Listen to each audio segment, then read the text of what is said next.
आवाज़ की दुनिया के दोस्तों, पहले तो बहुत प्यार आपको कि इतनी मोहब्बत आप हर दिन बरसा रहे हैं, हमें इतना हौसला दे रहे हैं, तो इसके लिए शुक्रिया। और साथ में हर दिन हम सोचते हैं कि आपके लिए कुछ नया लेकर के आएँ। और आज जो मेहमान हमारे साथ आए हुए हैं, ये रेडियो, टेलीविज़न और सिनेमा का बहुत बड़ा नाम है। तो आज हमने सोचा कि आपकी बात इनसे करें। तो एक काम कीजिएगा, ज़रा सी फुर्सत लेकर के इस पूरी बातचीत को सुनिएगा। शायद बहुत कुछ जानने, समझने और सीखने को आपको मिले। और ये कैसा लगा आपको ज़रूर बताइएगा। गुड लक जी। मेरा नाम अमित बैल है। नमस्कार। और पंकज, मुझे मतलब इंटरव्यू करने के लिए और मुझे यहाँ बुलाने के लिए बहुत बहुत शुक्रिया। और शुरुआत तो जैसे मुझे लगता है हम आवाज़ क्या दमदार आवाज़ है। नहीं यार, मतलब फ्रूट लेंगे कुछ? नहीं थैंक यू। तो ये हमने रखे हुए हैं अलग से।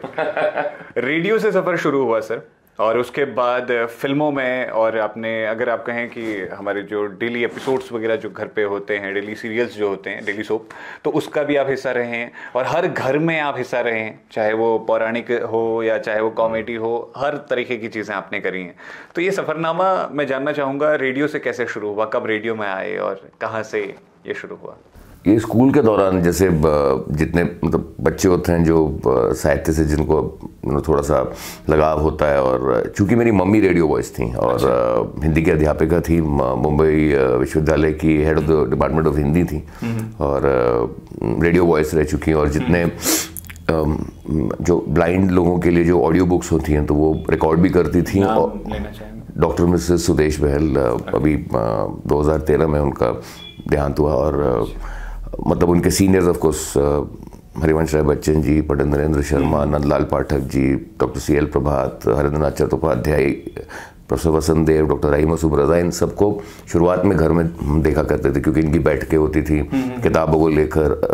उस टाइम पर हाउस ऑफ सोवियत कल्चर और रूसी किताबें हिंदी में ट्रांसलेट होती थी। तो हिंदी से इंग्लिश में, इंग्लिश से फिर रूस, रशियन से इंग्लिश टू हिंदी। तो फिर लेकिन मम्मी क्योंकि थोड़ा रशियन जानती भी थी और ये लोग, तो उस दौरान मतलब वैसे तो साहित्य से लगा वैसे। और रेडियो का ही हुआ क्योंकि मम्मी ने कहा कि एक बार जाओ वॉइस टेस्ट करवाओ। तो हम जैसे युवानी एक प्रोग्राम होता है, तो युवानी गए और फिर युवानी में बहुत सारे नाटक किए, रेडियो प्लेस किए, विविध भारती, आकाशवाणी, फिर all India radio Bombay station. और धीरे धीरे वैसे ही करते करते मुंबई, मतलब दूरदर्शन भी अपने एक नेशन स्टेज में था। तो रेडियो के नाटक, फिर टीवी के नाटक, और इस तरह से शुरुआत हुई। और वहीं पर पंडित विनोद शर्मा और हरीश भिवानी और प्रताप शर्मा और इन लोगों को के साथ, मतलब ये लोग ही आपके गाइड होते थे। और वॉइस कल्चर और टेक्स्ट क्या होता है, और प्रोजेक्शन क्या होती है, और मॉड्यूलेशन क्या होती है, और उच्चारण और तलफ़ुज़ और इन चीज़ों की थोड़ी सी मतलब जो भी ट्रेनिंग मिली तो इन लोगों से। सर लेकिन जिस हिसाब से घर में ही रेडियो का माहौल था, तो आप जब स्टार्टिंग करते थे, सुबह की शुरुआत होती थी, तो रियाज वगैरह कुछ चलता था? क्योंकि रियाज होता है कहते हैं रेडियो के लिए खास तौर पे। रियाज थिएटर में हमने ज़्यादा किया। जब जब दिनेश ठाकुर जी के साथ थिएटर करते थे, या फिर फिरोज़ अब्बास खान के साथ, उसके बाद जाके इब्राहिम अलकाजी साहब के साथ इतना काम किया। तो जो रेडियो वॉइस होती है उन्हें रियाज इसीलिए करना पड़ता है क्योंकि उन्हें जाके इमीडिएटली एक रिकॉर्डिंग करनी पड़ती है। लेकिन जब आप थिएटर लगातार कर रहे होते हैं तो आपका रियाज, बिकॉज आप परफॉर्मेंस और वॉइस थ्रो और रीडिंग आप एक दिन में करीबन 5 से 6 घंटे वैसे ही करते हैं। तो आपकी आवाज़ या आपका जो बेसिकली जिसको हम कहते हैं थिएटर वॉइस जिसको कहते हैं, या रेडियो वॉइस होती है, वो अपने आप एक बन जाती है। और मुझे लगता है कि जिन भी लोगों को मेरी थोड़ी सी आवाज़ पसंद है, और मैं इसका श्रेय सिर्फ अपने पेरेंट्स को देता क्योंकि मेरे मम्मी और पापा दोनों की बहुत खूबसूरत और दमदार आवाज़ थी। एंड आई थिंक चूँकि अब तो एक मशीन की तरह इतना आप काम करते करते, तो अब जैसे तुम्हारे साथ भी होता होगा, it's second to your nature. तो वैसे हाँ, तो वो फिर काफ़ी दिनों तक जब आप पढ़ाई कर रहे थे तो फिर वो रेडियो की आदत छूट गई। फिर उसके बाद फिर से जब हम लाइन में आए और मीडिया में आ गए, तो फिर वापस दोबारा एक शुरुआत हुई उस पर। एग्जैक्टली। तो रेडियो के बाद फिर थिएटर शुरू किया? एक्चुअली थिएटर तो मैं पहले से चल रहा था। स्कूल में, हमारा स्कूल ऐसा था जमुना यूनिवर्सिटी स्कूल, मेरे इनफैक्ट मेरे बैचमेट्स मुंबई में भी। हम भाई पूरी मतलब पैदाइश मुंबई की, पला बड़ा मुंबई में, और मुंबई में ही अब तो रहता हूँ। उसके बीच में लेकिन काफ़ी अरसा 3.5 पौने 4 साल दिल्ली रहा, जब अलकाजी साहब के साथ, जन्नत मंच के साथ, यात्रिक के साथ, फिर आमिर रज़ा हुसैन के साथ बहुत थिएटर किया वहाँ पर। और वहाँ पर वॉइस ओवर्स बहुत किए क्योंकि पैसे कम होते थे, और बहुत सारी dubbing, voice recording, ad spots. कोई ऐड अगर मैं चाहूँ जो मतलब जो चला ही होता है, ऑब्वियसली बात है, आपके हमने तो बहुत से सुने हैं, लेकिन एक मैं चाहूँगा हाँ परफॉर्म करें। परफॉर्म के मतलब I am the original voice of Vodafone India, of Vodafone India, so it's and that time it was called Max Touch. सो आप कैसे बोलते थे उस टाइम पे जब? So I mean it's so India, this is Vodafone India. Sir मतलब जब ये आवाज़ें हम सुनते हैं ना रेडियो पे, जब आवाज़ें आती हैं तो उस वक्त लगता था, मतलब जब मैं छोटा था मैं सोचता था ये आवाज़ इतनी शानदार कोई कैसे बना सकता है। फिर तो जब हम खुद ही आने लगे तो पता चल रियाज है भाई, ये महीनों की मेहनत है, उसके बाद हम कुछ बोल पाते। और मेरे लिए एक एडवांटेज ये था कि बिकॉज इतना इंग्लिश थिएटर किया हुआ था, so I was able to Hindi voice overs plus English voice overs. तो मतलब निखिल कपूर और प्रताप शर्मा जो रिजेक्ट कर देते थे बिकॉज इतने बड़े स्टॉलवर्ड्स थे, तो हम एमेचर्स को कुछ स्पॉट्स मिल जाते। बट ये था कि I never wanted to make this actually honestly as a career, because मुझे लगा ये बहुत स्पेशलिस्ट और एक स्पेसिफिक जॉब है। बिकॉज जब मैं देखता था पंडित विनोद शर्मा और उनकी टीम को, और फिर अमीन सयानी साहब और उनकी टीम को, कहा ये तो यार बड़ा स्पेशलिस्ट जॉब है, ये तो ऐसा है कि इसमें आपकी सारी इंद्रियां। और मैं तो इनफैक्ट मेरे बहुत से मतलब क्लोज फ्रेंड्स हैं, जैसे ऋषिकेश कानन है, ब्रजेश जी है, मंत्रा है, तो ये इनके स्टूडियोज में जब मैं जाता हूँ, या फिर उर्मिन है, तो जब बिकॉज रेडियो में मतलब इट्स आप एक स्टूडियो में सिर्फ एक माइक है, आपका मिक्सर है, आपका स्टूडियो, आप कुछ उसमें एक इमेजिनेटिव एक दुनिया क्रिएट करना और दर्शकों तक पहुंचना, और उस लेवल तक पहुंचना कि आप उनके कॉन्फिडेंट बन जाते हैं, जो हो सकता है कि एक फिल्म, टीवी, थिएटर या वेब का कलाकार कभी नहीं बन जाए। मतलब आवाज के जरिए पूरी दुनिया दिखानी होती है। और जब जो स्पेशली जो लेट नाइट शोज है या कॉलर शोज है, या फिर जो मैं सुनता हूँ, और so you become one two one with the voice, which means suppose अगर आपने अपनी आंखें बंद की हों और आप सुन रहे हैं, आप और फिर then you to so much of imagination that you have to put in। और उसके लिए मतलब मुझे लगता है कि जो लोग आवाज़ के जादूगर हैं वो बहुत ही कमाल के, मतलब उनका एक ऐसा टैलेंट है जो एंड फोकस फिर अलग हो जाता है। एग्जैक्टली सर, मेरा खुद का नाइट शो है, तो मैं रात में ही आता हूँ, बातें करने लगता हूँ, और वो ऐसा हो जाता है एक वक्त के बाद कि आप 1-to-1 कनेक्शन करने लगते हैं। आपको लगता है कि ये जो सामने बैठा हुआ है, ये माइक जो है, ये कोई बैठा हुआ आदमी, हम उससे बातें कर रहे हैं।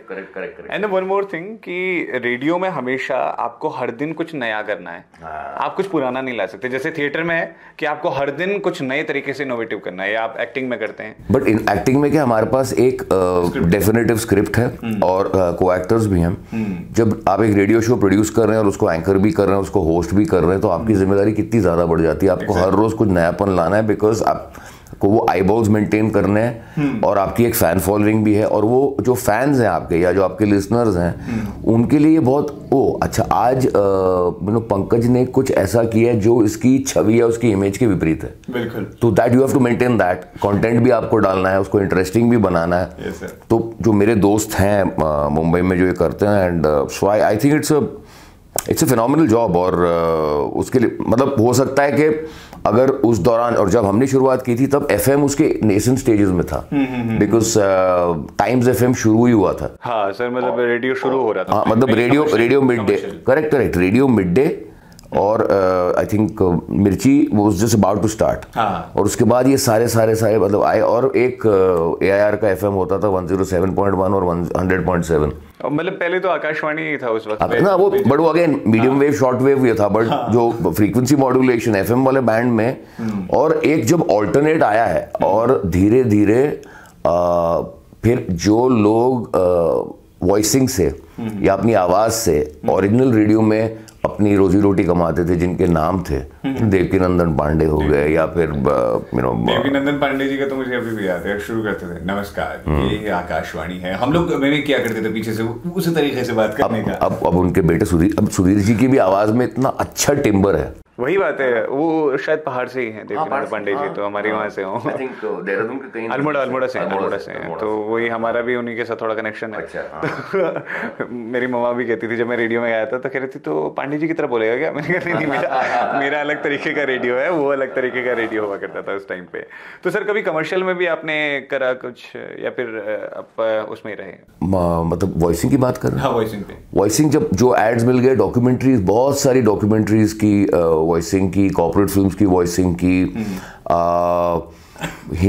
इंग्लिश फिल्म से हिंदी डबिंग बहुत ज्यादा की। मतलब डेली सोप्स तो चली रहे थे, साथ में वॉइसिंग भी चल रही थी आपकी? But voicing was by default, भाई किसी ने आपकी टीवी पे आवाज सुन ली और कोई आपसे नॉर्मल बात कर रहा है, बोला आ जाओ एक वॉइस टेस्ट दे दो। उस टाइम एक वर्ड्स एंड वॉइसेस नाम की एक कंपनी होती थी मुंबई में, और उनका नाम भूल रहा हूँ, I think his name was mister Vanmali. अच्छा। मिस्टर वनमाली, उस टाइम ऑडियो कैसेट्स होते थे। अच्छा। तो आपके वॉइस टेस्ट का ऑडियो कैसेट और ऑडियो सैंपल वो रखते थे और वो क्लाइंट्स को दिखाते थे। इकलौती एक कंपनी थी जो मिड 90s तक थी। हाँ, अर्ली 80s से ये का मोबाइल्स नहीं थे, इंटरनेट नहीं था, एफएम नहीं था। तो सर इतने लोगों का डेटा रखना, जैसे आजकल तो हमारा क्या एक पोर्टफोलियो बना लेते हैं वो लोग कि यार चलो ये है पंकज जी ना, ये वॉइस ओवर करते हैं तो इस वक्त पे इनको इतना अमाउंट आ जाएगा, तो उस वक्त पे ऑडियो कैसेट रखना, फिर याद रखना कि ये चल रहा है, और उस वो ऑडियो कैसेट अगर खराब हो जाए तो वो तो भाई बड़ी दिक्कत होती है। और अरे बिकॉज सबको जाने लोग, और तो मानना पड़ेगा क्योंकि बॉम्बे में फोर्ट के पास उनका ऑफिस होता था। अच्छा। और जब हम गए थे पहली बार तो उनका ऑफ कोर्स रिसेप्शन था, एरिया था, और बाकी उनके रूम के अंदर एयर कंडीशन बट काफ़ी ह्यूमिडिफायर लगा के उन्होंने सबके वॉइस सैंपल्स और ये रखे हुए थे, रीजनल, तमिल, हिंदी, गुजराती, मराठी, हरियाणवी सबके, और कुछ जो multiple voices, English voices, then documentary voices. I think उनके देहांत के बाद फिर वो शायद बंद ही हो गया। फिर उसके बाद जैसे मतलब, और ये ऑनेस्टली स्पीकिंग ये मेरा कभी मतलब मेन फोकस रहा नहीं। इनफैक्ट एक्टर भी by chance he, in the sense कि मतलब लड़का ही बनाओ, क्योंकि एक्टिंग छोड़ने गया था दिल्ली, और अच्छा। हाँ मतलब पेरेंट्स बिल्कुल खिलाफ थे कि मैं एक्टर बनूं, क्योंकि बाय क्वालिफिकेशन मैं इंजीनियर एमबी हूँ, और तो अच्छा। हाँ तो देख लीजिए इंजीनियर कभी भी कुछ भी बन सकते हैं। और इंजीनियरिंग के बाद एमबीए भी किया? हाँ, एमबीए भी किया, उसके बाद जॉब भी की, नहीं जॉब किया।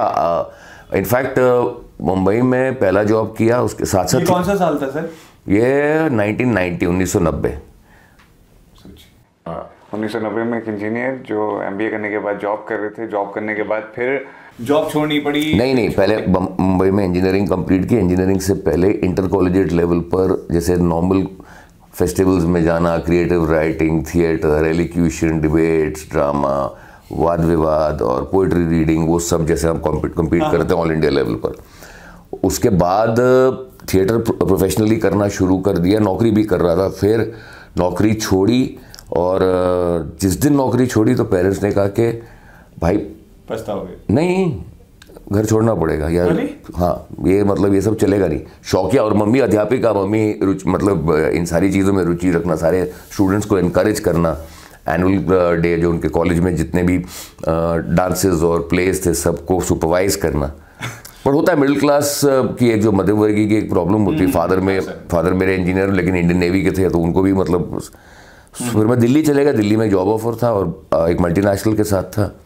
फिर उस जॉब करते के साथ साथ पार्ट टाइम एमबीए भी किया, लेकिन फिर वो थिएटर का एक मतलब एक शब्द होता है, उसको हम कीड़ा ही कह सकते हैं। है ना, कीड़ा ही कह सकते हैं। तो वो फिर हाँ, तो फिर वैसे, और दिल्ली में फिर देखा मंडी हाउस में रंगमंच मतलब पीक पे था हम। तो फिर पहले आमिर रजा हुसैन के साथ इंग्लिश प्ले स्टार्ट किए, फिर उसके बाद 3-4 बड़ी वर्कशॉप्स की, फिर जन्नाट मंच, फिर इब्राहिम अल काजी साहब के बाद एक बार उनकी रेपर्टरी ज्वाइन की, क्योंकि एक ऐसे गुरु जिन्होंने नसीरुद्दीन शाह, रोमपुरी और पंकज कपूर और रघुवीर यादव ऐसे एक्टरों को ट्रेन किया हो, जो पद्म भूषण, पद्म विभूषण, मतलब कालिदास सम्मान के, जिन्होंने इंदिरा गांधी को स्पीच देना सिखाया। अब ऐसे इंसान के साथ आपको तो 3 साल उनके साथ, फिर बम्बई वापस आ गए और वापस एक नौकरी ली, लेकिन समझ में नहीं आ रहा था। फिर दो नावों में सवार होने वाली बात थी। अच्छा। और फिर इंडिया का पहला डेली सोप मिल गया शांति, और फिर ऑफ कोर्स वो फिर उसने तो फिर जिंदगी में शांति ला दी सर। हाँ मतलब जिंदगी में एक शांति, जो है जिंदगी में अशांति लाई, और लेकिन हाँ एक तरह से पर्सनल और इंडस्ट्री में एक छोटी सी क्रांति तो ज़रूर हुई, क्योंकि उस वक्त थोड़ा मतलब पहले 2-3 महीने में ही एक तहलका हो गया था, क्योंकि मेरे कैरेक्टर को लेके वो बहुत लोगों को पसंद आने लग गया था। एंड तो 15 अगस्त 1994 में पहला एपिसोड आया, और 10 सितंबर तक मुझे पता चल गया था कि ज़िंदगी थोड़ी चेंज हो गई है, क्योंकि जब लोगों ने पहचानना शुरू किया। सर बिल्कुल बदल गई होगी जिंदगी। एंड एक सवाल ये है कि आपने नेगेटिव रोल बहुत किए हैं, तो कई बार ऐसा कुछ नहीं हुआ, मतलब जैसे कि जैसे अपने पड़ोसियों में, रिश्तेदारों में, ऐसे कि किसी बच्चे ने देखा हो अरे यार ये तो नेगेटिव वाले हैं, या फिर कुछ ऐसा सुनने में आया हो, ऐसा कुछ हुआ था? पंकज जी, शुरुआत ऐसे रोल के साथ की जो लवर बॉय, डिसेंट, हर माँ चाहती है कि उसका बेटा वैसा हो, हर माँ ये चाहती है कि मेरी बेटी की शादी ऐसे लड़के से हो, और हर बहन ऐसा भाई चाहती है। वैसा कैरेक्टर था विजय शांति में। और उसके बाद जो वेरिएशंस मुझे मिले हैं, और ख़ास तौर से जब मैंने अपने बाल मुड़वाए 2007 में, उसके बाद इतने नेगेटिव रोल्स किए सर ये ऑफर हो रहे थे या आप कर रहे थे? मुझे क्या था, देखो मैं हीरो बनने तो आया नहीं था इंडस्ट्री में, क्योंकि थिएटर किया हुआ था, रंगमंच इतना किया हुआ था। मेरे आइडल्स थे संजीव कुमार, बलराज साहनी, कमल हसन, पंकज कपूर, ओम पुरी, नसीरुद्दीन शाह, है ना, ये लोग कुछ भी कर सकते हैं, ये लोग कभी भी किसी भी सांचे में। लेकिन सर आपने भी तो अलग अलग तरीके के हाँ, तो ये हमारे तो मतलब मैं ये नहीं था कि मुझे I was any way very not मतलब वो जो सॉन्ग डांस सीक्वेंस से मैं थोड़ा डरता था, और आज भी डरता हूँ।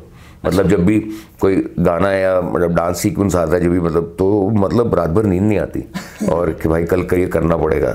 आप मेरे से एक्टिंग कुछ भी करवा लो, मारधाड़ करवा लो, कुछ भी करवा लो। अच्छा, ये मारधाड़ करते वक्त कभी ऐसी चोट वोट भी आई? बहुत अरे अच्छा, बहुत किस्से मतलब किस्सा शेयर करिए ना सर, कुछ बताइए। हम एक राज कहानी नाम का एक सीरियल कर रहे थे प्रीतेश नंदी का, कुशान नंदी जिन्होंने बाबू मोशाय बंदूकबाजी डायरेक्ट की थी, जो अभी आई थिंक जोगीरा सारा कर रहे थे, यहीं यूपी में ही शूट हो रहा है, बनारस और लखनऊ में। अच्छा। नवाजुद्दीन सिद्दीकी। तो कुशान नंदी का शो था जिसमें आर माधवन और मैं, before Madhavan became a film star, Raj Kahani. और उसमें यह था कि मैडी आगे घोड़े पे है और पीछे मैं हूँ, और हम एक बच्चे को रेस्क्यू कर रहे हैं। ओके, तो मैडी वो उस टाइम एक not a very good rider, तो मैडी ने मेरे को बोला हमें तू बच्चे को संभालेगा, मैंने कहा डन। तो कैमरा यहाँ पर था और मैडी आगे निकल गया कैमरे के, और मैं पीछे आ रहा हूँ, और जो बच्चा था, बच्चा स्लिप हुआ, घोड़ा थोड़ा बिदका और बच्चा गिरा। अब बच्चे को बचाने के चक्कर में मैं भी गिरा, लेकिन मेरा जो पाँव था वो सैडल में अटक गया। अब घोड़ा रुका नहीं, तो चांदीवली स्टूडियो में कम से कम मुझे लगता है कि 25 से 30 मीटर वो घोड़ा मुझे घसीट के लेके गया, और मेरे पास बैक सपोर्ट नहीं था, और बच्चा मेरे हाथ में और मेरा पाँव लटका और घोड़ा सीधा आगे जा रहा। उसके बाद जाके घोड़ा रुका, कैमरा घोड़े को, बिकॉज ये फिल्मी घोड़े हैं ना, इनको आदत होती है, कैमरा क्रॉस किया और डायरेक्टर ने कट बोला तो घोड़ा रुक जाता। अरे बाप रे। लेकिन जब मैं उतरा तो पूरी मेरी पीठ छिली हुई, और उसके बाद जब उठने की कोशिश, जैसे उठा, मुझे एक्शन डायरेक्टर और असिस्टेंट ने उठाया, खड़ा तो हुआ, जैसे उन्होंने छोड़ा मैं वापस गिरा, फिर उसके बाद 1 महीना हॉस्पिटल। मतलब मुझे नहीं मालूम था कि कितने बोन्स और कितने मसल्स गए हुए। ये हुआ ऐसे, ये एक इंसिडेंट है। एक और इंसिडेंट है जब यही घोड़ों के साथ मेरा एक सर, मतलब घोड़ों के साथ कुछ ज्यादा प्रेम रहा है, ऐसा कुछ रहा है? ऐसा कुछ। अच्छा, घोड़ों के साथ आपका कुछ अलग ही लगाव रहा था। कभी कोई और इंसिडेंट ऐसा रहा जिसमें मतलब चोट खाई हो? अरे मतलब और ये कमाल का है कि मैं बड़ौदा में सागर आर्ट्स की शो स्टार भारत के लकी की शूटिंग कर रहे थे, और लास्ट शॉट था कि कैमरे के अगेंस्ट जाना है, और वो Indiana Jones, Harrison Ford type का कॉबॉय टाइप का कॉस्ट्यूम, सफ़ेद घोड़ा, और तो डायरेक्टर ने कहा कि अमित चले जाना अगेंस्ट द लाइट। मैं चले गया और पूरा घोप अंधेरा था। सडनली मैं देख रहा हूँ कि घोड़ा उड़ा और मैं भी उड़ा उसके साथ, और हम नीचे जा रहे हैं, धड़क करके सडनली गिरे, घुप अंधेरा, कम से कम 25 फुट नीचे गड्ढा था, क्योंकि पृथ्वीराज चौहान शो का सेट लग रहा था, और उसी वहीं बड़ौदा में। और पता नहीं वो घोड़ा भगवान का था या क्या था, वो घोड़ा आगे ही नहीं गया, हम लोग रुक गए, और नीचे गीली मट्टी थी, लेकिन 25 फुट नीचे गिरे, और मैं नीचे, घोड़ा रुका हुआ है, अंधेरा, अब क्या करें। सडनली ऊपर से लाइट वाइट मारी और आवाज़ें आ रही हैं, अमित बैल गया, अमित बैल गया, अमित बैल गया, आवाज़ें भी आ रही है। तो उन्होंने लाइट मारी, अमित जी, मैंने कहा हाँ जी हूँ, है ना, और आया। ओके, फिर बड़ी मुश्किल से मैं पहुंचा और बिलीव नहीं करोगे सिर्फ यहाँ पर एक दम चोट और एक खरोच लगी थी, लेकिन सर मतलब हाँ 25 फीट ऐसे गया, बिकॉज अंधेर। और जब वो आप बड़े पिलर लगाने के लिए आप नीचे गड्ढा नहीं खोदते नए सेट के लिए, या कोई कंस्ट्रक्शन साइट होता है, और वो गीली मिट्टी थी तो बच गया। तो ऐसे तो बहुत इंसिडेंट हुए हैं। तो मतलब किसी बड़े हीरो से कभी लड़ाई झगड़ा करते हुए ऐसा कभी कुछ हुआ है एक्शन में? नहीं, luckily I been very lucky. जब मैंने जो भी एक्शन सीक्वेंसेस किए हैं, चाहे वो अक्षय कुमार के साथ किए हों या फिर ऑफकोर्स ऋतिक के साथ जब लक्ष्य में किया तो वो मैं ही मार रहा था ऋतिक को, तो वो तो उसने पैडिंग वैडिंग ली हुई थी। बट अक्षय कुमार वॉज हाँ मैंने भी प्यार किया नाम की फिल्म की थी, तो उसमें प्रॉपर एक्शन था। But Akki being Akki sir तो इतना अपने आप को मतलब वो खुद ही मतलब मुझे लगता है उनके सीक्वेंस में एक्शन डायरेक्टर ना हो तो भी कोई फर्क, खुद भी एक्शन बहुत तो उनके साथ और बाकी लकीली मतलब जितने फिल्म हीरोज हैं वो इतने अडेप्ट है ना इसमें, मतलब उनको बिकॉज खुद की सेफ्टी और को एक्टर की सेफ्टी को बहुत देखते हैं। और कितनी ऐसा रहा है जो एक्टर मतलब जिसने दूसरे की सेफ्टी नहीं देखी, बस अपना करता रहा, ऐसा कभी कुछ? लकीली मैंने किस्से बहुत सुने हैं। अच्छा। बहुत किस्से सुने हैं, कुछ लोगों के बारे में नाम नहीं लूंगा, लेकिन मेरे साथ चाहे मतलब जितने भी हीरोज ने काम, मैंने LOC जैसी बड़ी वॉर फिल्म की है जिसमें कोई मतलब अब चाहे वो LOC हो गया, सनी पाजी के साथ सिंह साहब द ग्रेट की है जब, जिसमें काफ़ी एक्शन था सनी पाजी, और सनी पाजी इतने स्वीट है और इतना मतलब, तो मुझे लगता है कि आई डोंट थिंक मेरे पास मुझे आज तक कोई फिल्म में कोई प्रॉब्लम नहीं है एक्शन को लेके। तो सनी देओल के साथ काम करने का आपका एक्सपीरियंस बढ़िया रहा था? बहुत बढ़िया। और कभी कोई ऐसा रहा कोई कैरेक्टर किसी फिल्म का जिसको करते हुए आपको लगता है कि अरे यार ये कैरेक्टर मैंने किया था ना, मतलब इसको करते हुए मेरे को सबसे ज्यादा मजा आया और ये कुछ था जो मैंने बिल्कुल अलग किया लीक सेट कर? मेरी एक फिल्म में जो बहुत चली नहीं क्योंकि वो ऐसे टाइम पर आई, लेकिन अभी नेटफ्लिक्स पे या अमेजोन पे है शायद, तुम मिलो तो सही, नाना पाटेकर, डिपुल कपाड़िया, अंजना सुखानी, रेहान खान, विद्या मालवड़े, ब्रजेश जी, डिपुल कपाड़िया, मोनीश बहल, मैं उसमें मैं मेन विलन था, नाना पाटेकर और सुनील शेट्टी। और वो उस फिल्म में जो कैरेक्टर था वो आज भी जो जिसने भी देखी उसको बहुत पसंद आया, फुल सेटिस्फैक्शन मिला था मुझे फिल्म में। कबीर सदानंद जिसने फगली डायरेक्ट की थी उसकी फिल्म में। और ऑफकोर्स लक्ष्य में 1.5 सीन थे मेरे कुल मिला के, और एक्चुअली 1.5 भी क्या, लेकिन फिर भी लोगों को याद रह गए क्योंकि वो सीन फरहान ने जिस तरह से कंसीव किया था और जिस तरह वो फिल्म का टर्निंग पॉइंट था। और उसके बाद जब ऋतिक वापस एकेडमी में आते हैं और जब वही ऑफिसर उसको वेलकम करता है और जब गाना होता है और जब पासिंग आउट परेड होती है, तो वो फिल्म का एक टर्निंग पॉइंट था। और वो लोगों का आज भी याद है क्योंकि जो टाइटल सॉन्ग है ये लक्ष्य मेरा, उसके बाद वो पूरा मोन्टाज ही उस गाने पे आता है।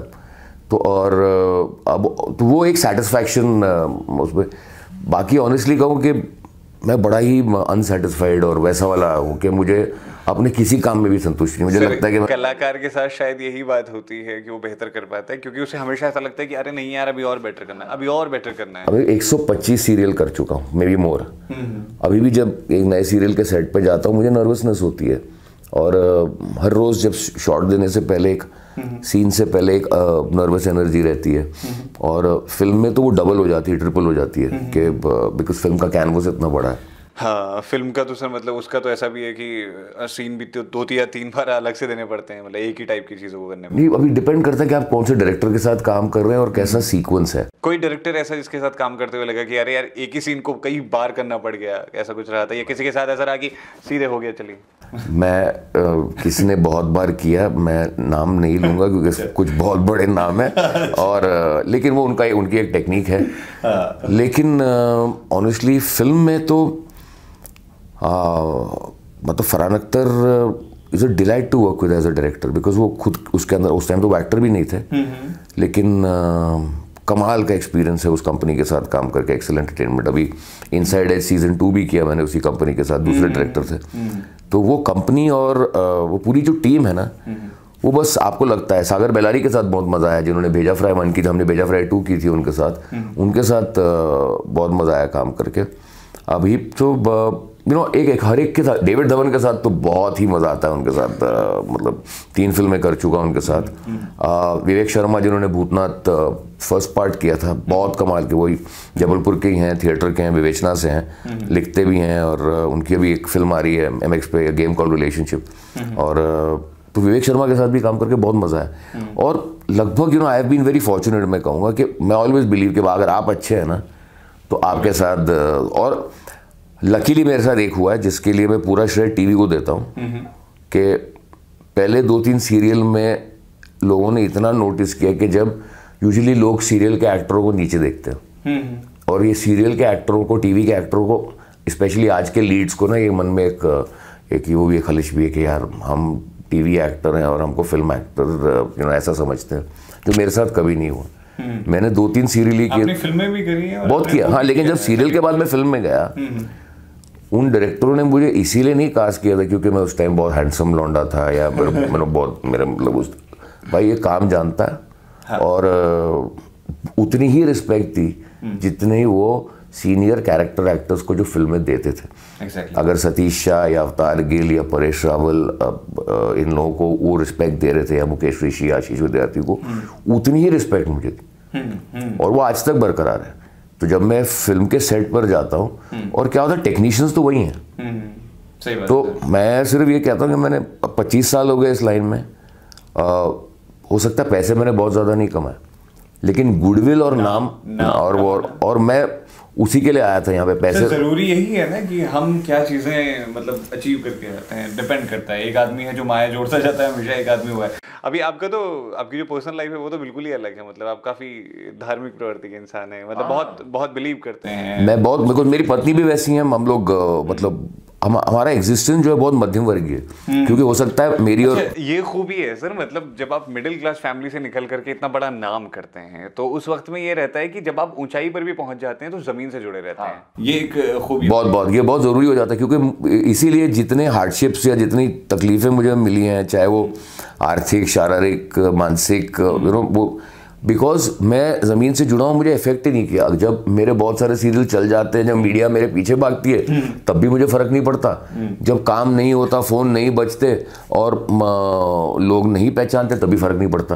तो मुझे लगता है कि और मैं, क्योंकि हो सकता है कि मैं पैकअप के बाद ना मेरी दुनिया अलग है।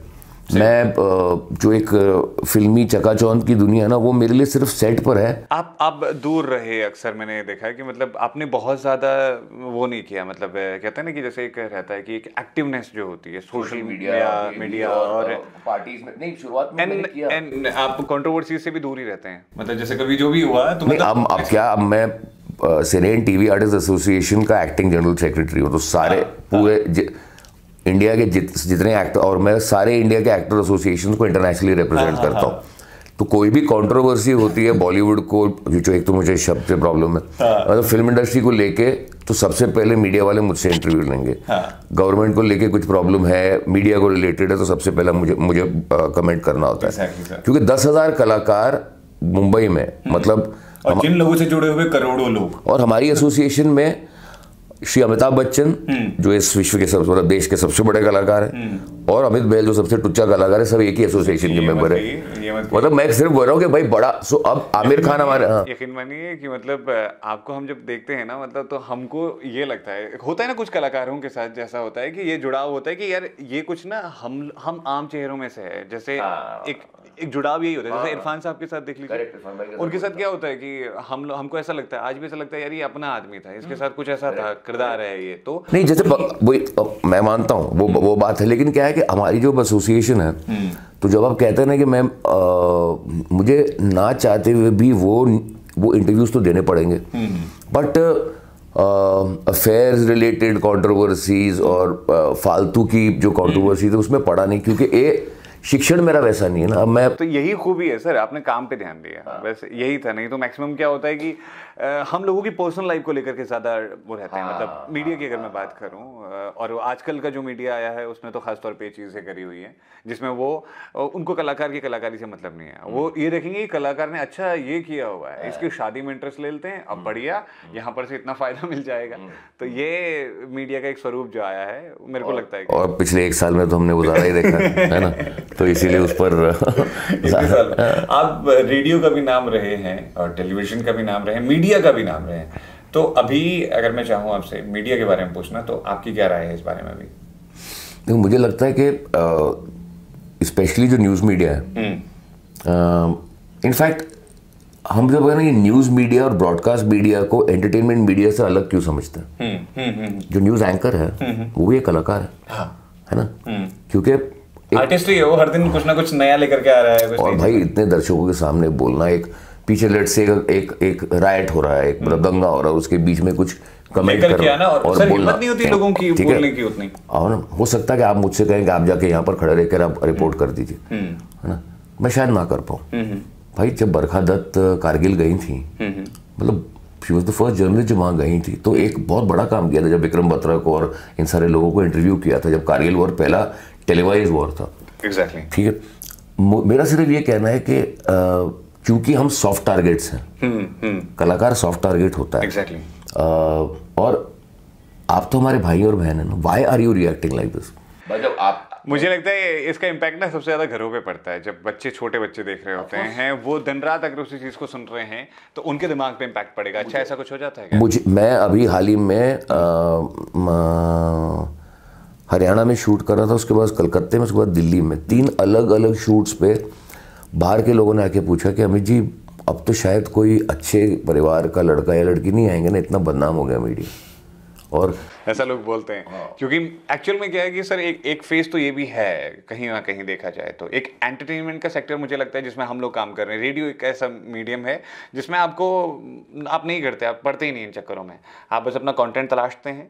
कुछ लोग अलग हट करके कर रहे हैं, उसके लिए हम कुछ नहीं कर सकते, जो लोग ब्रेक कर रहे हैं उन चीज़ों को नहीं। बट मुझे अगर एक रेडियो जॉकी है या एक रेडियो प्रेजेंटर है जो सोशल मीडिया पे एक्टिव है, जिसकी एक छवि बनी हुई है ना, हाँ, तो अगर उसके साथ कुछ ऐसा हादसा होता है, आई थिंक यही जो सेंसेशनल मीडिया है ये इसको सपोर्ट नहीं करेगी। इसलिए नहीं करेगी सर क्योंकि वो उसका हिस्सा ही है ना, तो उसे पैसा नहीं मिलेगा, उसे कुछ टीआरपी नहीं मिलेगी शायद। और वो और नहीं, और हो सकता है चल यार ये लोग तो बहुत पीछे बहुत कमेंट करते हैं, अब ऊँट पहाड़ के नीचे है, लेट्स हैमर हिम और हर। तो मुझे लगता है कि ना मैं तो उनसे, मेरे जितने भी न्यूज़ ब्रॉडकास्ट के लोग हैं उनसे कहता हूँ यार हम एक ही मतलब सिक्के के 2 पहलू है यार, come on, let's relax. And जो your owners of your channel उनकी हो सकता है क्या उनकी पॉलिटिकल या रिलीजियस इंक्लिनेशन होंगी, बट हम तो यार मतलब वी आर ब्रदर सिस्टर्स यार, तो मत करो ना ऐसा। अच्छा सर, जो नए लोग आने वाले हैं जो सिनेमा के फील्ड में आने चाहते हैं, वॉइस ओवर के फील्ड में आना चाहते हैं, उन लोगों के लिए आप क्या कहेंगे? देखो पंकज, सबसे पहले तो यार अपनी एजुकेशन कंप्लीट करो, मैं हमेशा ये कहता हूँ, क्योंकि इन केस अगर खुदा ना खास्ता आप जिस पैशन को परस्यू करना चाहते हैं वो नहीं हो पाया, तो आपके पास एक स्टेपनी है। जब एक बार आपके पास स्टेपनी होती है ना, तो आप इनसिक्योर नहीं होते और फिर गलत काम नहीं करते, आप उसी राह को पकड़ते हैं जिसके लिए आप आए थे, ठीक है। सेकेंडली, सीखना, ऑब्जर्व करना, रियाज करना, पढ़ना लिखना बंद मत कीजिए, वो बहुत ज़रूरी है। जब आज की डेट में आप मनोज बाजपेयी की परफॉर्मेंसेस देखते हैं या फिर आप परेश भाई की परफॉर्मेंसेस देखते हैं या हम इंटरनेशनल एक्टर्स की परफॉर्मेंस देखते हैं, हम रेडियो में आवाज़ें सुनते हैं या हम स्ट्रीमिंग प्लेटफॉर्म से लोगों की परफॉर्मेंस देखते हैं, हम लेखन लोगों का पढ़ते हैं, जितना आपके अंदर शिक्षण होगा एक रुझाव आएगा, आपकी एक मशीन वेल ऑयल्ड होगी। आप जब अवेयर होंगे, आपके लिए अगर आप छोटे शहर से भी आ रहे हैं, अगर आपने पढ़ा लिखा ऑब्जर्व किया है, तो आपको एक कॉर्पोरेट बॉस का रोल करने में आपको प्रॉब्लम नहीं होगी, उसके जैसे लाइन लिखने में प्रॉब्लम नहीं होगी, वैसा तलफ़ुज़ अपनाने में आपको प्रॉब्लम नहीं होगी। अगर आप थोड़ा सा इतिहास पढ़ लेंगे तो आपको मुग़ल हिस्ट्री में अगर आपको कभी किसी मुग़ल एम्परर का रोल करना पड़े तो वो आपको दिक्कत नहीं होगी। और रंगमंच करें तो अच्छी बात है, अपनी वॉइस को ट्रेनिंग दें अच्छी बात है, अपने शरीर को डेफिनेटली ट्रेन करें, सीखना बंद ना करें। और हमारी जो इंडस्ट्री है ना, वो आपके टैलेंट को बाद में टेस्ट करती है, वो पहले आपके पेशेंस को आपके पेशेंस को टेस्ट करती है। तो सहनशीलता, पेशेंस, ये एक इम्पॉर्टेंट एप्टीट्यूड और एक क्वालिटी है जो एक होना ज़रूरी है। और जल्दबाजी तो बहुत गड़बड़ है। मैं जानता हूँ सोशल मीडिया में आज हम कुछ टिकटॉक कर देंगे, IGTV बना देंगे, ये वीडियो बना देंगे, ये क्षणिक है। हाँ। है ना? हो सकता है कि कल ये सारी चीज़ें ना रहें। तो जो कन्वेंशनल फॉर्म्स ऑफ मीडिया उनको आप इग्नोर नहीं करते हैं। Film, TV, radio, web, writing, किताबें, वो तो आपके मेन एसेंसेस हैं। अगर आप टिकटॉक वीडियो भी बना रहे हैं या इंस्टा भी बना रहे हैं, उनमें इन सारे बंद हो गया जो भी आप बना रहे हैं उस तरह का ये जो सोशल मीडिया पे, इसमें इन सारे film, TV, radio, theatre, writing, ये सब का मिश्रण है। तो अगर उसका बेस आपका स्ट्रांग हो, आप कुछ भी कर सकते हैं। सही बात है। तो कहने का मतलब ये है कि अपना जो लक्ष्य है उससे ना भटके। जैसे सर आप लक्ष्य में बोलते हैं ऋतिक को कि यार तुम ये भटको मत, तो उसके बाद जो आप रास्ते पे ले आते हैं, तो यहाँ पर ये बात ले आए। एक सवाल मेरे मन में आता है कि आपको इतना टाइम हो गया काम करते करते, सबसे ज़्यादा प्यारा वक्त आपका बीता कहाँ पर, जो कहें कि इस फील्ड में काम करने में सबसे ज़्यादा मजा आया? मुझे मालूम है आपको सारे पसंद आते होंगे, लेकिन कोई एक ऐसा होगा जो प्रोजेक्ट या जगह, रेडियो, टेलीविजन, फिल्म, अगर मैं तीनों में से रंगमंच, थिएटर। रंगमंच की दुनिया अलग ही है ना सर। वो स्क्रिप्ट याद रखना और उसके बाद अगर कोई नहीं आया तो उसके बदले में यहाँ से डायलॉग्स देना। नहीं पंकज, सबसे बड़ी बात यह है कि आप एक प्रोसेस होता है कि एक 100 पन्ने होते हैं जिनको आप पढ़ना शुरू करते हैं, फिर ब्लॉकिंग होती है, फिर कॉस्ट्यूम होते हैं उसके, फिर 1-1.5 महीने के प्रोसेस में आप एक नाटक तैयार करते हैं और आप शो ओपन करते हैं। और आपको लाइव ऑडियंस, और वो उसमें कोई रीटेक नहीं होता, कोई कट नहीं होता। और आपको आज जिस लाइन पे ताली मिली है, अगले शो में जगह अलग है, ऑडियंस अलग है, आपका मूड अलग है, आपके को एक्टर का मूड अलग है। जहाँ पे आपको 5 शो में मतलब तालियों की गड़गड़ाहट सुनाई देगी, उस दिन अगले दिन वहाँ साइलेंस है। और जहाँ आपको लगा कि मैंने कुछ अच्छा नहीं किया, वहाँ पे सडनली लाफ्टर आ जाता है। So that feeling of the live performance जो हर रोज आपको एक नया एक ऑडियंस मिलती है। अनफॉर्चुनेटली रंगमंच में पैसे नहीं है। और तो मुझे लगता है कि रंगमंच के और उसके अलावा अगर आप कहेंगे तो टीवी ने मुझे बहुत कुछ दिया है। और आज की डेट में जिस तरह का टीवी हो रहा है, मैं उससे बहुत खुश नहीं हूँ, लेकिन फिर भी मैं उसका हिस्सा हूँ और मैं काम कर रहा हूँ, उतनी शिद्दत से करता हूँ। लेकिन जो वेब शोज आए हैं, वेब शोज ने पूरी दुनिया को सिखाया है, फिल्म वालों को भी और टीवी वालों को भी, कि प्लीज़ अपने सॉक्स को टाइटन अप कर लीजिए, है ना, अलर्ट हो जाइए, क्योंकि ये एक मीडियम है जो दोनों को खतरा दे सकता है। कंटेंट पे काम कीजिए, अच्छे परफॉर्मेंसेस पे काम कीजिए, अच्छे लोकेशंस पे काम कीजिए। और बस हो गया वही कांजीवरम साड़ी, वही करवा चौथ, वही गणपति बाप्पा, वही खाना बनाते वक्त सास और बहू एक दूसरे को मार रही हैं, और वही मतलब कि ये हो जाएगा तो काली माँ का प्रकोप आएगा, और फिर बस हुआ। और बिकॉज भारतीय सभ्यता इससे ज्यादा है। सर ये मैंने टेलीविजन पे देखा कई बार, जब कभी कोई कलाकार कोई डायलॉग बोलता है तो उस वक्त पे, अरे राशि क्या तुमने वो काम नहीं किया? नहीं, फिर नहीं। तो ऐसा आपके साथ रहा कभी? अगर आप सोचो कि अगर इस एक कलाकार को वास्तव में ये करना पड़े तो उसका जो गर्दन झटक जाएगी, या इधर या इस तरफ, है ना। अच्छा, अब क्या हुआ कि मैंने गैप लिया था, और 2004 में मैं तब ये टेक्निक शुरू हो गई थी। टीवी में स्टार प्लस का एक शो कर रहा था, तो मैं गया शूट करने, और जो डायरेक्टर था वो मेरा पुराना दोस्त था, एक असिस्टेंट डायरेक्टर एक ज़माने में। तो दोपहर तक तो मैं एग्जॉस्ट हो गया, क्योंकि ये सर होल्ड, तो आप एक्सप्रेशन होल्ड कर रहे हैं, तो तुमने ऐसा क्यों किया? Sir hold. अब होल्ड किया आपने, मैंने सांस नहीं ले पा रहा, क्योंकि उसने होल्ड इसीलिए किया है क्योंकि एडिट में उस होल्ड पे हो सकता है कि वो ये भी कर दे, ये भी कर दे, ये भी कर दे, वो भी कर दे। तो शाम तक तो मैं थक गया, मैं ऐसे बैठा हुआ था। तो आया अमित, सर क्या हुआ? मैंने कहा यार हमको तो आदत नहीं है, बिकॉज एक तो मैं फिल्में कर रहा था, उससे पहले टीवी में ऐसा नहीं होता, बस उतना ही लगता है शॉट, उतना ही करते हैं बहुत स्मूथली। कहता आप क्यों इतनी अपनी एनर्जी वेस्ट कर रहे हैं? सर कैमरा आज की डेट में ज़्यादा एक्टिंग करता है, क्योंकि जितने नए बच्चियाँ हैं उनको काम नहीं आता, तो कैमरा उनका काम आसान करता है, प्लीज़ अंडरस्टैंड। मैं उसके बाद तो मैं रिलैक्स हो गया। उसके बाद तो मैं मुझे लगता था कि टीवी सीरियल के सेट पे मैं गया हूँ, सिर्फ एक मास्टर शॉट दूंगा, उसके बाद ये ठाश ठूश में हो जाएगा। तो मैंने टीवी सीरियल के सेट पे बहुत सारी किताबें पढ़ी, बहुत सारे लैपटॉप पे काम किया, बहुत सारी कहानियाँ लिखी, क्योंकि टाइम मिल जाता था। लेकिन धीरे धीरे अगर आप देखे होंगे, जब बालिका वधू और ऐसी लागी लगन और नाना इस देश लाडो और कलर्स पे जब शो शुरू हुए करीबन, तो अब वो टेक्निक नहीं होती। और टीवी को भी रियलाइज़ हो गया कि हाँ, भाई वर्ल्ड ओवर एक ऐसी ऑडियंस है जो सेंटा बारबरा और बोल्ड एंड ब्यूटीफुल और इस तरह के शोज देखती है आज भी। तो हमारे यहाँ भी डेली सोप्स, सास बहू सोप्स, घर की साजिश वाले सोप्स भी चलेंगे, कॉमेडीज भी चलेंगे, सुपरनैचुरल भी चलेगा और धार्मिक शोज भी चलेंगे, क्योंकि वो हमारी परंपरा वैसी है। लेकिन side by side futuristic modern shows भी चलेंगे। तो अब होगा कि अब एक टाइम आएगा कि सीजनल शोज, जो भी शुरू भी हो गया है, जैसे है ना, जैसे भाई नागिन सीजन 1, सीजन 2, सीजन 3, कुबूल है सीजन 1, सीजन 2, ये है मोहब्बत के बाद ये है चाहते हैं, तो एक रिप ऑफ। तो ये धीरे धीरे ये और so web series, finite shows, big series ये साइमल्टेनियसली चलेंगी। लेकिन मतलब वो जो दौर था सन 2000 से लेके 2007-8 तक वही वो बहुत हुआ। और लकीली 4 साल मैंने नहीं किया, पर उसके बाद लेकिन मैंने 3-4 साल किए और अलग एक्सपीरियंस था। करते रहे कभी डेली सोप जाके? ऑनेस्टली मैंने ना अपना डेली सोप का काम कभी नहीं देखा। कैमरे में बोल दिया, इसको एडिट कर ले।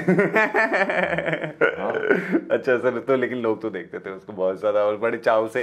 क्या होता है कि कभी मटर छीलते हुए, सब्जियां काटते हुए देख रहे होते हैं। अरे भाई मैं प्रॉब्लम भी होती थी कि हमारे पता है सर, हमारे एपिसोड टेलीकास्ट होते हैं शाम को 7:30 बजे, 8 बजे, जब आप शूट कर रहे होते हो।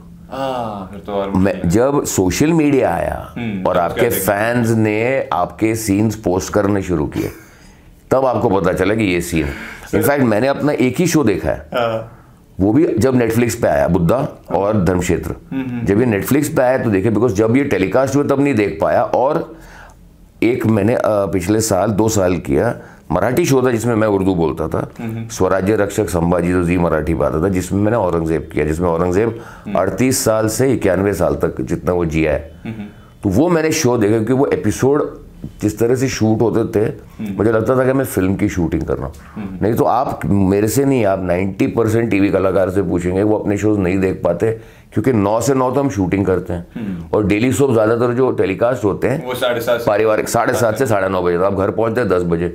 फिर आप में हिम्मत नहीं होती कि अब रात को रुको रिपीट के लिए। तो अब तो चला हॉटस्टार पे और सोनी लिव पे हम देख पाते हैं, लेकिन जब हमने मेजर काम किया था तब नहीं देख पाते थे। एग्जैक्टली सर, मतलब आपको पता है ये जो डेली सोप चला करते थे उसमें घरों में लड़ाइयाँ हो जाती थी कई बार। मतलब तू भी तो उसी की तरह कर रही है, राशि की तरह, तुझे मालूम नहीं है?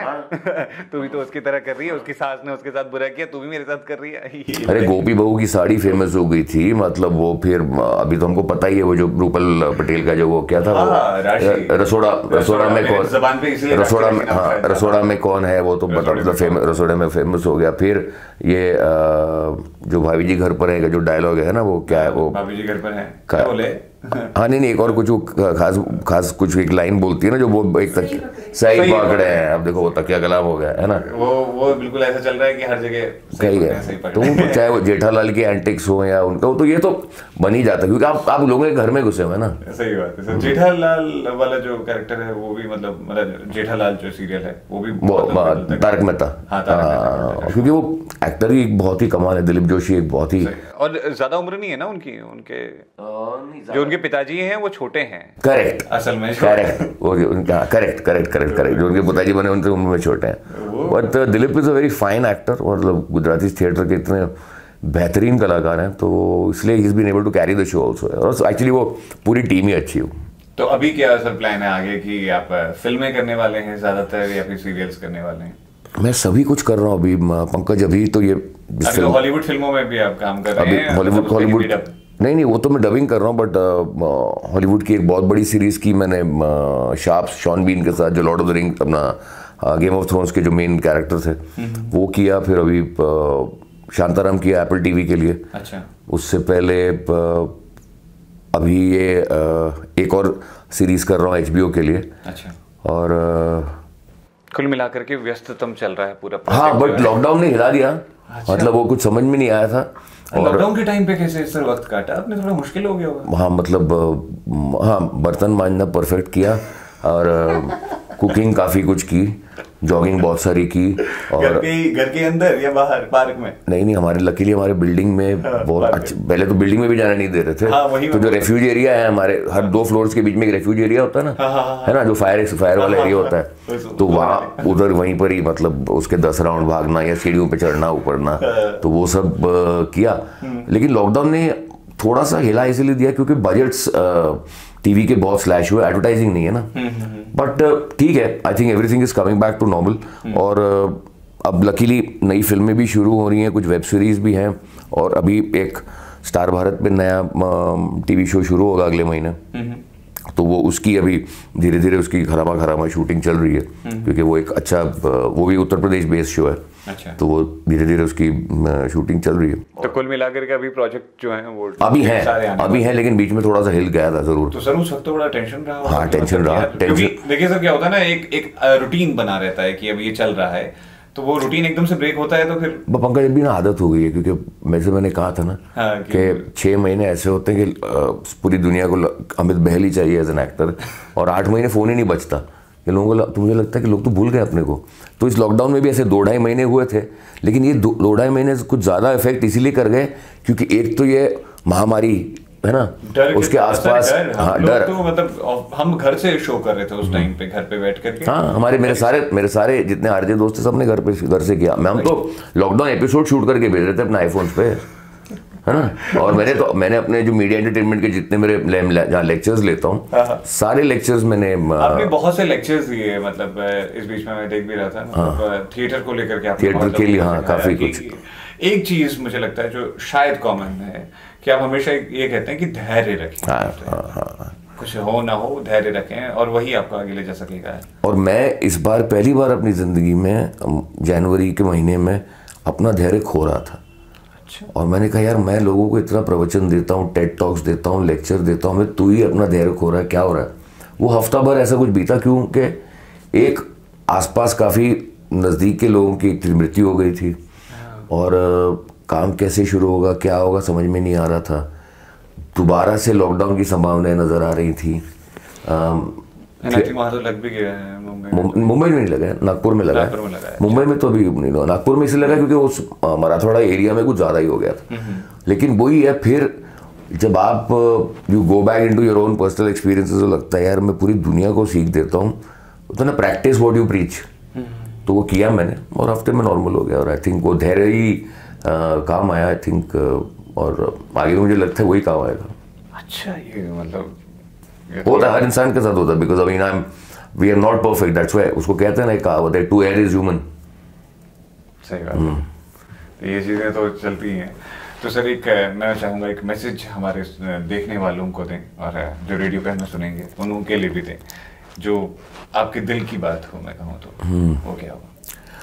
भाई मैं तो इतना कहूँगा कि पिछला 1 साल सबके लिए बहुत कठिन गया है, और सिर्फ इस कोरोना काल में सिर्फ आर्थिक लेवल पर नहीं, देखने पूरी दुनिया में बहुत कुछ हो रहा है। देश एक दूसरे से लड़ने जा रहे हैं, म्यांमार में क्या हो रहा है हम देख रहे हैं, फार्मर्स की स्ट्राइक है, एंटी सीए है, कोई लोग मर रहे हैं। मुझे लगता है कि ये बहुत क्षणिक है। एक हम सबको सिर्फ एक पॉजिटिविटी अपने में लानी चाहिए, और ये फिर सुबह होगी जो एक चीज़ होती है ना, मैं इसमें बहुत विश्वास रखता हूँ। और हम रात में अंधेरी रात को अंधेरी रात ना समझेगा, अंधेरी रात में भी एक चांद और सितारे होते हैं, और अगले दिन एक सुबह होगी, और सुबह कुछ ना कुछ लाएगी।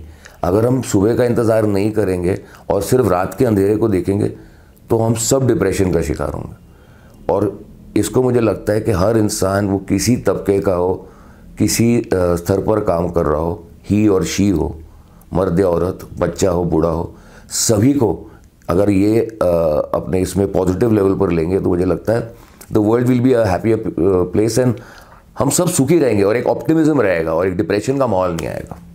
बस इतना कहना चाहूँगा।